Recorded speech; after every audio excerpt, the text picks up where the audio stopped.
Welcome to the Abundant Life Family Podcast. I'm Bill. And I'm Jen. We're the Hildebrands, and we're walking through our 10-mile markers right now for families. We want to help build families that last. And so today we're talking about our 9th mile marker, grandparenting.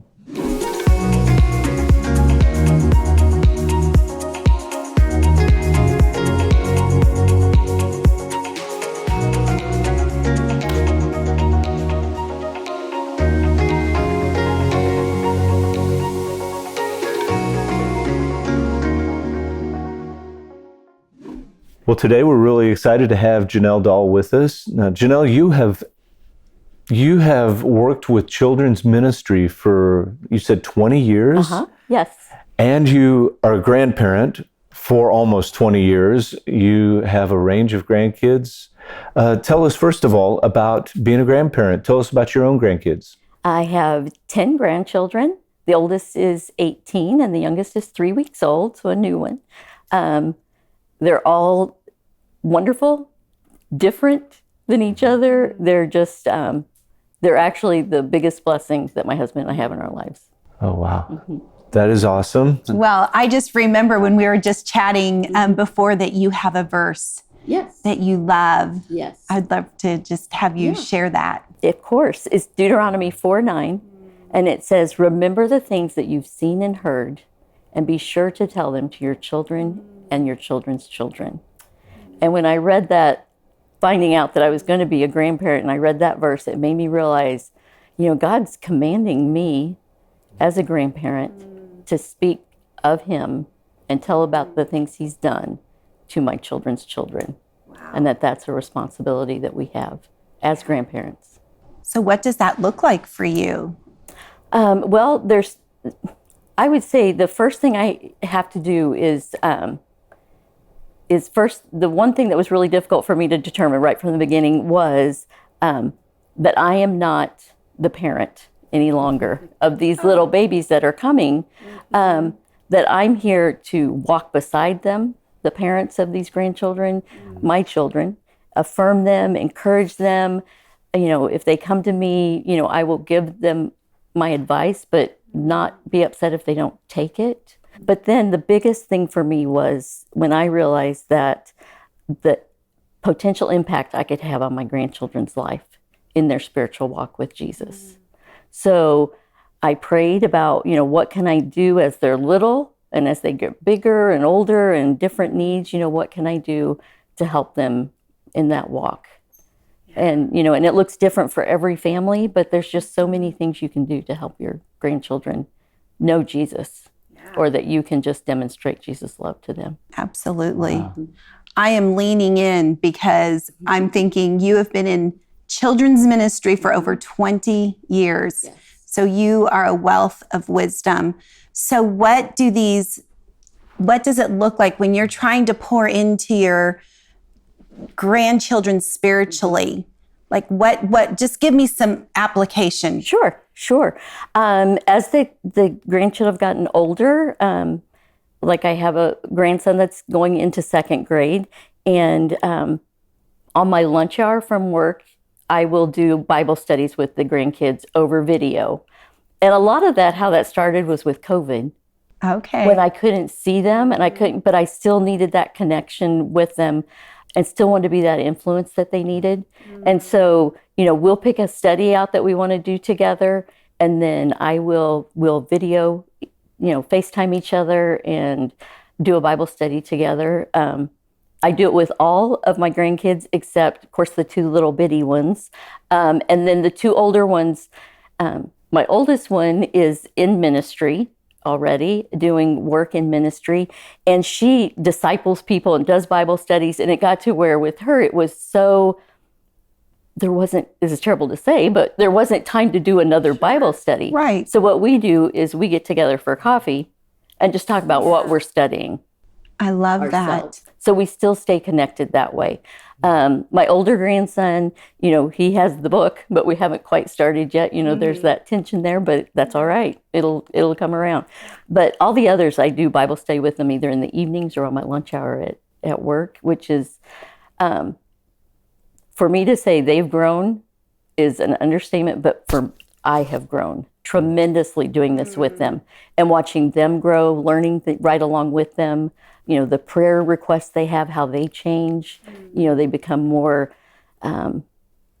it's not just for the cat and the dog, you know, those that you get, but just some more intense, life-changing prayer requests that they have. And it's just you've been fun. building that relationship with them. That's so important. That's how you get your kids and your grandchildren to just open up about those more important things. And you use the word, the influence that you have as, you know, a grandparent. How is that different, you know, as you pour into your grandchildren than it was even when you had children? How is that influence different? It's different in when you're raising your children, you're so, you have influence on them, a lot of influence, but you're so busy with making sure there's food on the table, they have the clothes they need, their homework's done, they're getting the right schooling, that kind of thing, that you maybe don't have that intentional focus that you would like to have. But with grandchildren, you can do that. And you can really have that intentional where the kids aren't feeling let's do the chores, let's do this, let's do this. It's very intentional. They know if they ask me if I want to play a game, I'm going to stop what I'm doing and play a game. You know, those kind of things. It makes, that's one of the bigger differences from being a parent to a grandparent, is you just, I think you appreciate the kids more because you have that time and you know you've done your parenting and you're like, oh, if I could have done this differently with my kids and stopped and played a game and stopped and done this, and now you're getting a chance to do that with their children. I know my one of my grandmas was pretty influential at a particular time in my life when I was in college. And, you know, I just didn't feel like I could share some of these things with my mom and dad. They were kind of going through a difficult time, but my grandma came up and visited me and I was able to just kind of go for a walk with her and share some really hard things with her. And I just really appreciated the influence that my grandma had on me, that listening ear. And my grandma lived far away, so I didn't have that daily you know, time with her, but just knowing she was my grandma and she was available, like that was powerful, you know, to me. And she was available when I needed to talk to her, and she was such a good listener. So I think as a grandparent, the three things that really stand out to me is that you love them, you listen, and then you mentor them. Whether, you know, with the spiritual things or even difficult things in life. But I think just that the big one for grandkids and for any children is someone that will listen. You know, as a parent, we listen, but we're also trying to listen and take care of everything. Right. Whereas a grandparent, you can sit and listen and really focus, and that eye-to-eye contact, and you know, whether it's then if it's through text or phone call or video or whatever, they just know that you're there and will listen, and you're not going to criticize them, and you're not going to, because that's the important thing, is like, just tell them, you know, but encourage them, tell them you love them, and that, you know, you'll pray they'll make the right decision. But prayer's also a big thing, to just pray for your grandkids. You know, there's a word that keeps going through my head as I listen and take all this in. Building families that last has to be intentional. And so everything that you're talking about is intentional, you know, and listening. Sometimes I know that as a parent, we can get so wrapped up in getting the food out, getting the clothes, you know, making sure that our kids are well fed and everything that they need, and all the sports activities.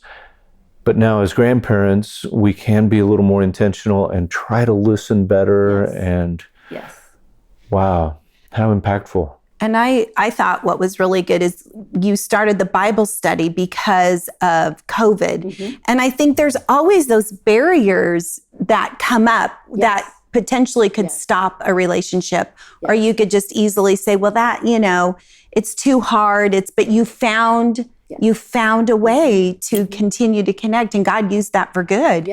And it's continued on. And I think that's a good reminder to our listeners or to our grandparents who might be listening that, there may be some natural barriers that are keeping them from, developing a relationship with their grandchildren or taking it to the next level? How would you encourage them to continue to pursue their grandchildren? What could that look like? I think, some grandparents may be listening and thinking, oh, I can't do a Bible study with the grandkids. I can't do this. It can be as simple too as scheduling a time, and it doesn't have to be every week or every so often, but that you read a book together over the phone or by video. We went through lots of books during COVID. I would read once a night, or once a week, just stories that they wanted to hear. And that's a good way to share a Bible story or, those kind of things. My grandkids love to get mail. So we write letters to each other. Even today with snail mail? Yes. Oh my goodness. We write letters to each other because they like to get mail. Of course, you also have to not be upset if you don't get a response. But you eventually do, but it could be months. But, I just drop them a note every once in a while, tell them how much I love them, thinking about them, hey, this cool thing happened, and just wanted to share it with you. And there's so many different things that you can do with your grandkids, even if you live a distance away. Another thing, that to me, because I've been in ministry, and so I look at grandparenting a little bit differently sometimes for others, because I realize it's not just me that's a grandparent. There's lots of grandparents out there, and they may not be in the same situation I am. Sure. That kind of thing where they might live a distance away. They may not have contact with their grandchildren. Just all kinds of different situations that, even if you don't have grandchildren, you can be a grandparent. There are kids out in the world today that need grandparents that don't have them. Absolutely. And I know Abundant Life has some great ministries that they're new ministries, and some older ones that where, you could get connected with that. We have our fostering and adoption program. Yeah, that's a great idea. Yes. And even if, you may be close to your grandparent or your grandchildren, but they live a distance away, there's kids close that you could still do these things with. Absolutely. Even if it's just go on a walk, or, there's kids in your neighborhood who may not have grandparents, or theirs live a distance away, that you can just kind of adopt them as your grandchildren to be that listening ear that they need, but maybe don't have with theirs. My parents have a pool in their backyard, and it's a young neighborhood, and there are kids everywhere. And my parents will always, text some families and say, "Why don't you send your kids over, today to swim in the swimming pool?" And these kids, when I watch them interact with my mom and dad, it is beautiful. Like, they just will cling to my dad and talk to him and tell them all about school and my mom. And it really, it's real and it's powerful. Yes, it is. You can be an influence on other children's, that are in your life, that you don't realize what they're missing as a grandparent, and maybe you can pour into their lives too. I love that. I know that also, I don't want to mention COVID too many times, but one of the things at Abundant Life that I thought did an awesome job of is during that they did the VBS, where they provided kits, and you could do the VBS in your home for your kids because they couldn't come to the church. And, even something like that, put something together, invite the neighborhood kids over and just do some crafts with them, tell them a Bible story.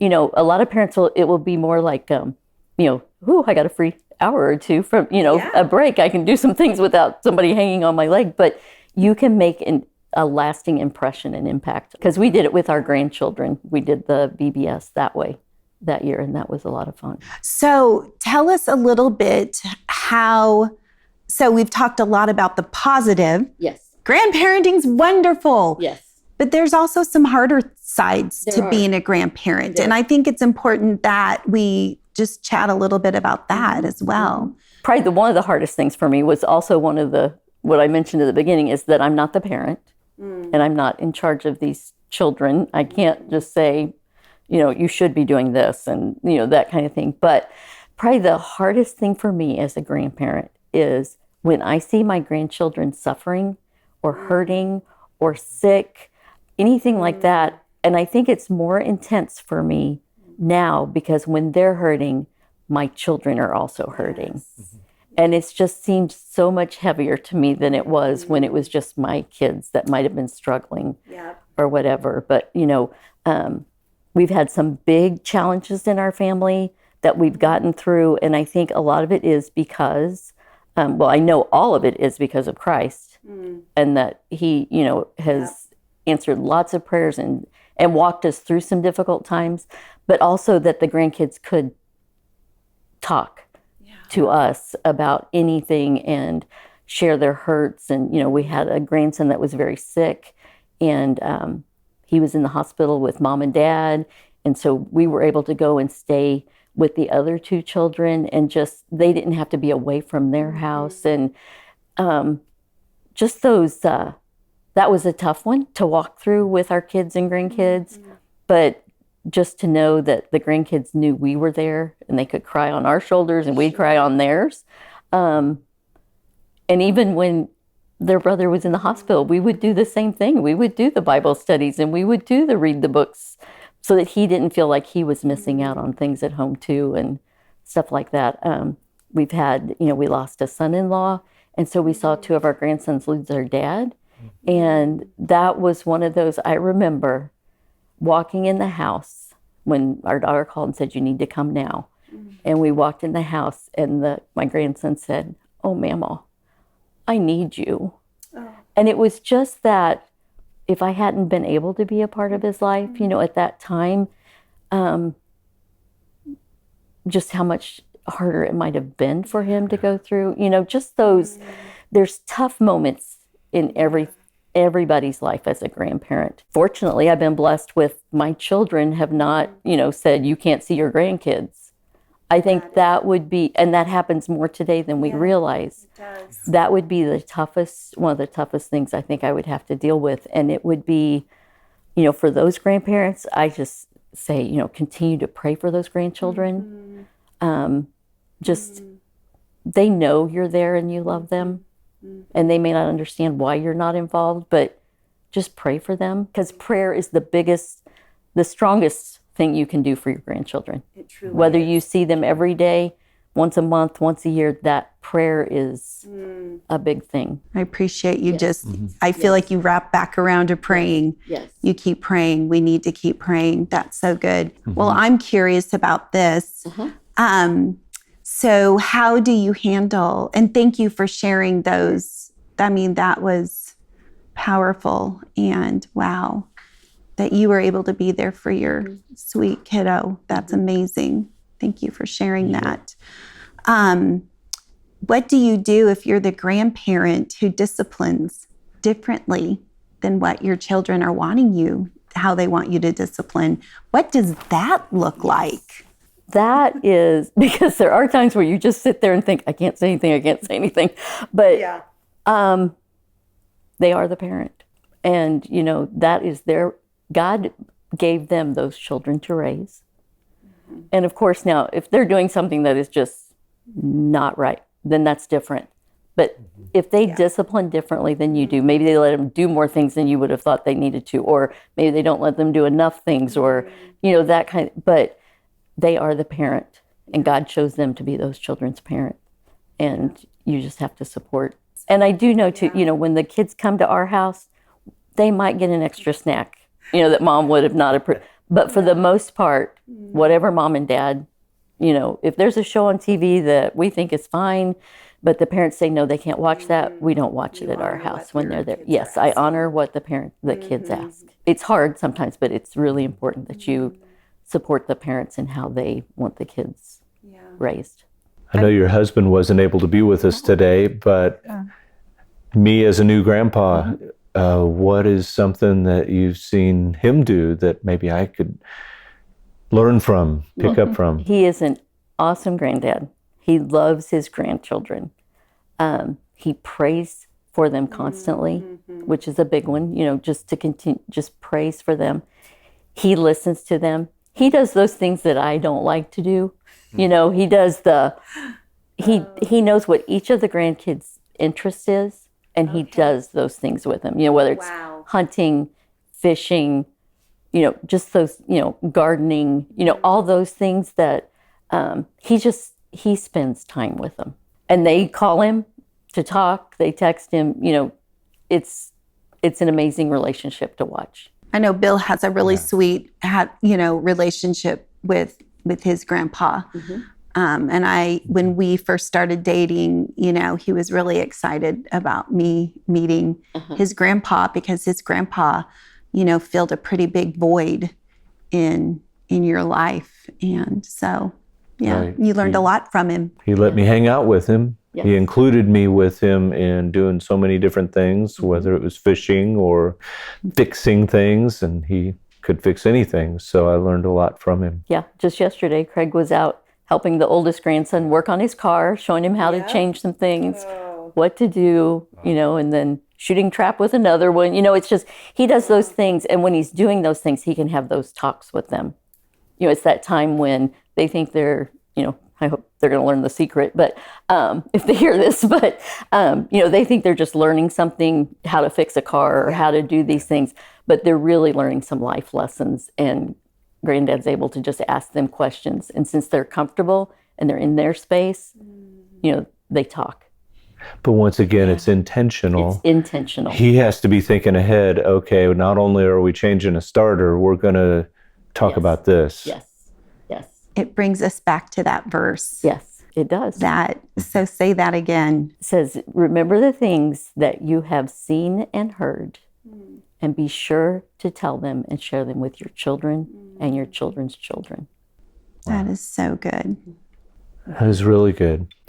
Well, I thank you so much for being a part of this today. We've learned so much, and I know that we could go on and on for a long time talking about more things, but talking about grandkids and but I'd like to close this in prayer and just thank you again. Thank you. So Lord, thank you for just an opportunity to come together and share some grandparenting skills. But Lord, I know that we need to be intentional about whether it's parenting, grandparenting, or no matter what family skill it is, we need to point people to you. We need to point our families to you. And I thank you for the great blessing of your word and how you share in that, how we can continue to lead our families well. We love you, Jesus. Amen. Amen. Thanks for joining us for this episode of the Abundant Life Family Podcast. If you found this helpful for your family, hit like and subscribe below. And feel free to drop a comment or question below. To learn more about the Abundant Life Family Ministry and the 10-mile markers to help you win at building families that last, go to our website at livingproof.co/family.